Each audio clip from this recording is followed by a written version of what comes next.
Hello there, YouTube. I am Wheelchair21, and as one can obviously see, this is the legendary Defender Blue Lion from Voltron. Now, since there are 5 lions, I will be covering them all separately, as well as the combination in its own video, and that means we have a Voltron week.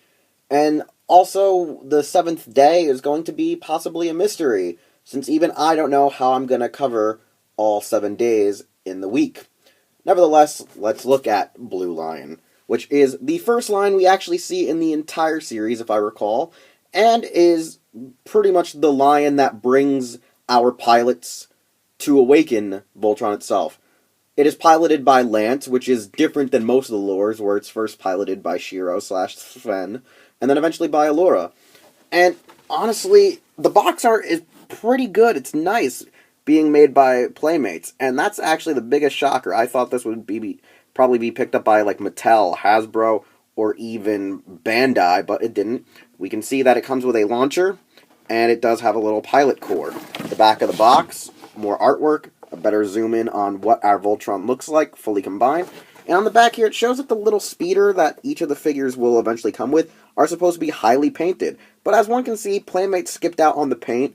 But then again, it's Playmates, so that's something we're more accustomed to if one buys the TMNT figures. They like to jip us out on the paint.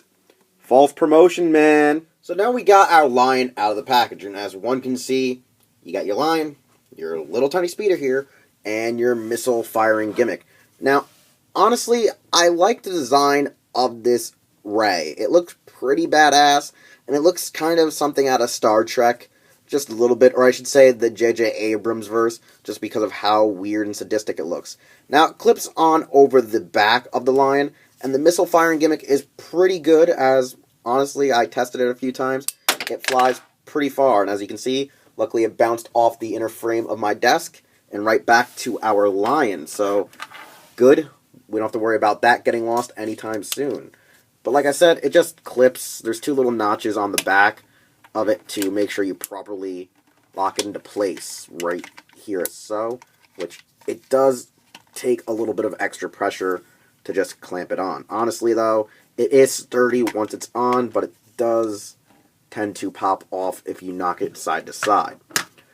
Our little unpainted speeder here, though, goes right up and under the bottom of your lion, and pretty much it's like almost like loading a bullet.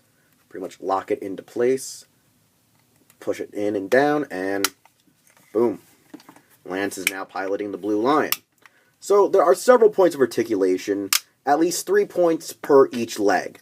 One here where it connects to the torso, one for the longer part of the paw, and the paw itself, like the actual leg. And honestly, it's pretty freaking incredible how many points of articulation each leg has, as well as the loud ratcheting joints. Now, a lot of fans tend to love these joints. I love them because of the torque and how well they hold the frickin' toy together, but I do get annoyed by the freaking sounds over time. I mean, it's not as bad as hearing old school, like, boxes of styrofoam making those weird screeching sounds, but it is a pain in the ass. The tail, very soft and pliable plastic, and it does have a bit of a problem where when it's in the package, the tail could be actually arranged wrong and cause it to be jammed and locked into place, but you just gotta wiggle it and turn it around a couple of times to properly pull it out and be able to retract it when you're forming your Voltron. That's one thing people should be easily cautious of. And the head is pretty articulated. Now, the jaw is automatic, like some of the older Voltrons in the past that we've gotten, where you can just push it down and it closes on its own. I would have liked if the mouth had the ability to open and shut on its own. I think they originally tried to do that with how the actual mouth here looks like it was a button for something, but over time I guess they took out that gimmick of having you press that to shut the mouth. The necks are actually double jointed, I would say, because they can go up, they can go down, and actually, wow, they can actually go side to side. Look at this. It goes side to side. I actually didn't know they had side to side swivel. It's not much, but it's enough that it's noticeable. I like that. This is probably a vast improvement over any previous Voltron we've had aside from the soul of Chogokin. But I love the detail in the face. I'm not too much of a fan of the underbite, but you know what? We can get over that as time goes on. Just really decent and just immense how much detail is in there. And the way to transform it is pretty freaking simple. You just press up the red piece here to the collar. You push in its head if it goes in right. Bend up the head. And then start folding in your arms. Just like the original Voltron. Now, the front paws, as I like to call it, like the arms, boom, simple. With the legs having a little bit of a problem, just because there's not that much to do to push them in and get them locked into place right, until you actually push them down and in. Then you just rotate and repeat. Pretty simple steps. And then all you gotta do is just push down your tail all the way, which I showed earlier in the video. And now you got your foot, which honestly isn't that bad. I don't think it's going to be that much of a problem. It does seem a little bit tipsy, but I think once you connect it to Black Lion and, have it leveled with the Yellow Line, keeping it stable, it shouldn't be so uneven, so unleveled.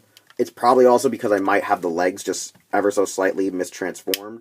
Maybe they're supposed to be down a little bit more flush to keep as a heel. Yeah, okay.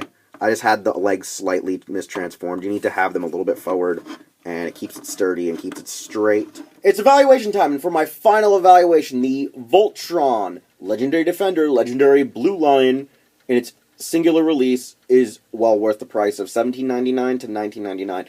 Don't pay any higher than that.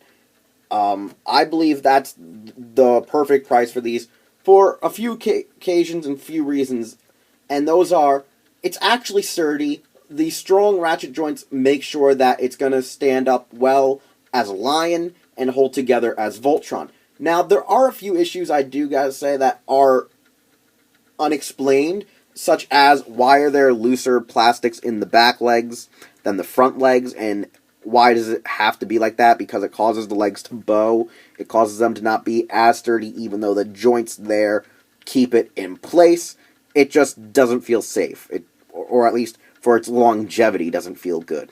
The fact that the speeders aren't painted is a Playmates, cop-out as usual, so I can't really be mad, because their company just likes to promote stuff highly painted, highly detailed, and then just at the very last minute, just drop that idea altogether.